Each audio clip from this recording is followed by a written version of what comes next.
ಮತ್ತು ಈ ರೀತಿಯ ಕೆಸರುಗದ್ದೆ ಓಟ ಇದೆಲ್ಲವೂ ಕೂಡ ನಮ್ಮ ಆರೋಗ್ಯದ ದೃಷ್ಟಿಯಿಂದಲೂ ಕೂಡ ಮತ್ತು ಗ್ರಾಮೀಣ ಭಾಗದ ಸೊಗಡನ್ನು ಎತ್ತಿ ಹಿಡಿತಕ್ಕಂಥ ವಿಶೇಷವಾಗಿ ಮಲೆನಾಡು ಭಾಗದಲ್ಲಿ ಅಂಟಿಗೆ ಪಂಟಿಗೆ ಅಂತೇಳಿ ದೀಪಾವಳಿ ಹಬ್ಬದಲ್ಲಿ ಇರ್ತಕ್ಕಂಥದ್ದು ಅದು ಇವತ್ತಿನ ಪೀಳಿಗೆ ಯಾರಿಗೆ ಗೊತ್ತಿದೆ? ಇವತ್ತು ನಶಿಸಿ ಹೋಗ್ತಾ ಇರ್ತಕ್ಕಂಥ ಸಂದರ್ಭದಲ್ಲಿ ನಮ್ಮ ಪಬ್ಲಿಕ್ ಇಂಪ್ಯಾಕ್ಟ್ ಟಿ ವಿ ಮತ್ತು ಅವರೆಲ್ಲ ಸಂಘಟಕರು ಇದನ್ನು ಮತ್ತೆ ನಮ್ಮ ಮುಂದಿನ ಪೀಳಿಗೆ ತೋರಿಸ್ಕೊಡ್ಬೇಕು.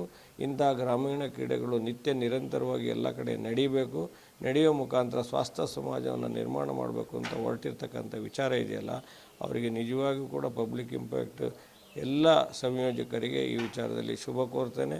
ಅವತ್ತು ನಡೀತಕ್ಕಂಥ ಸಂದರ್ಭದಲ್ಲಿ ಸಂಪೂರ್ಣವಾಗಿ ನನ್ನನ್ನು ತೊಡಗಿಸ್ಕೊಳ್ತಕ್ಕಂಥ ಕೆಲಸವನ್ನು ನಾನು ಮಾಡ್ತೇನೆ. ನಿಮಗೆ ಶುಭವಾಗಲಿ ಈ ಸಂದರ್ಭದಲ್ಲಿ.